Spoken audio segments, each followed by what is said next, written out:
Selamat malam para pejuang yang barangkali lidahnya sedang merindukan masakan rumah. Atau sekedar merindukan makanan yang rasanya tidak pura-pura.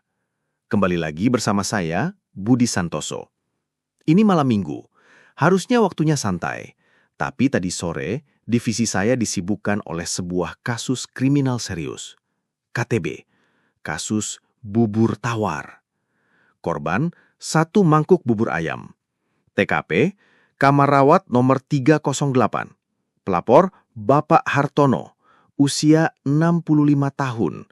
Seorang pensiunan yang di masa tuanya mendedikasikan diri menjadi kritikus makanan paling ditakuti di lingkungan RT-nya. Saya datang ke kamarnya.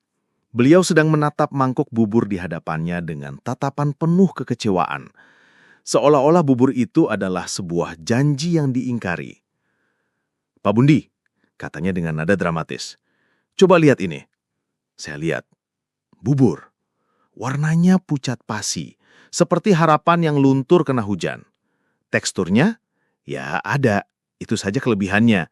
Tidak ada suiran ayam, tidak ada taburan bawang goreng, bahkan seledri pun tidak sudi mampir. "Sudah Bapak cicipi, Pak?" tanya saya. Beliau mengeleng. "Saya tidak berani, Pak. Takut trauma." Lalu beliau menyendok sedikit, mencicipinya dengan ujung lidah, dan ekspresinya seperti orang yang baru saja menelan kekosongan alam semesta. "Pak Bundi," ujarnya lagi, "ini bubur atau air tajin yang dikasih KTP?" Ingin sekali saya jawab, "Pak Hartono, ini rumah sakit, bukan restoran bintang 5. Tujuan bubur ini bukan untuk memenangkan MasterChef, tapi untuk menenangkan usus Bapak yang sedang demo." Tapi tentu saja, saya tidak bilang begitu. Saya hanya bisa tersenyum diplomatis. Saat saya hampir kehabisan akal, seorang perawat muda yang cerdas datang membawa solusi. Dia tidak membawa bumbu dari dapur. Dia hanya membawa satu saset kecil kaldu jamur bubuk. Micin versi halal dan lebih sehat. Dia menaburkan sedikit sekali, 1/4 sendok teh mungkin, ke atas bubur hambar itu. Lalu mengaduknya perlahan. "Silahkan dicoba lagi, Pak," katanya sambil tersenyum.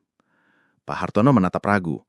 Tapi karena dibujuk, akhirnya beliau mencicipi lagi. Dan keajaiban terjadi. Matanya yang tadinya sayu, kini berbinar. Nah, ini baru ada kehidupannya.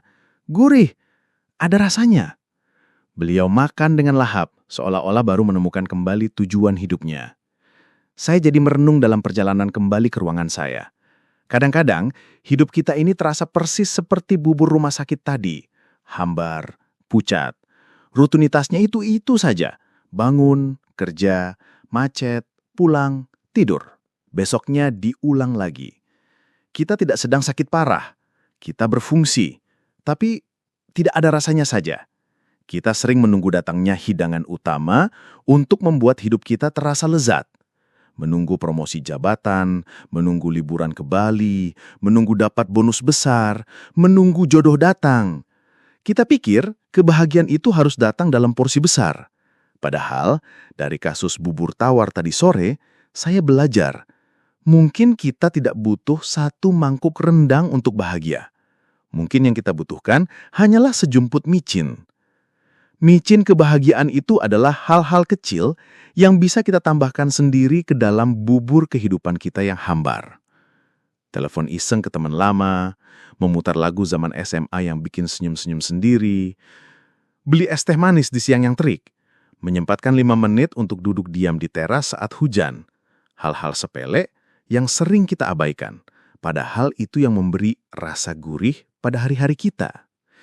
Maka untuk menutup malam minggu ini, inilah resep dari Apotek Jiwa. Saya ingin Anda membuat daftar micin pribadi. Ambil secari kertas atau buka catatan di ponsel Anda. Tulis 5-10 hal kecil, murah, dan mudah yang sudah pasti bisa membuat Anda sedikit lebih bahagia. Contohnya, makan Indomie kuah pakai telur tengah malam. Nonton ulang video kucing lucu di internet. Dengar satu lagu dari Queen kencang-kencang. Beli gorengan di gerobak langganan. Simpan itu daftar, dan setiap kali hidup terasa seperti bubur rumah sakit, jangan menunggu datangnya koki bintang 5. Cukup buka daftar itu dan tabulkan satu resep ke dalam hari Anda. Jangan lupa, cari micin kebahagiaan Anda sendiri, karena hidup yang gurih berawal dari diri sendiri. Saya Budi Santoso, selamat beristirahat, dan sampai jumpa di dosis selanjutnya.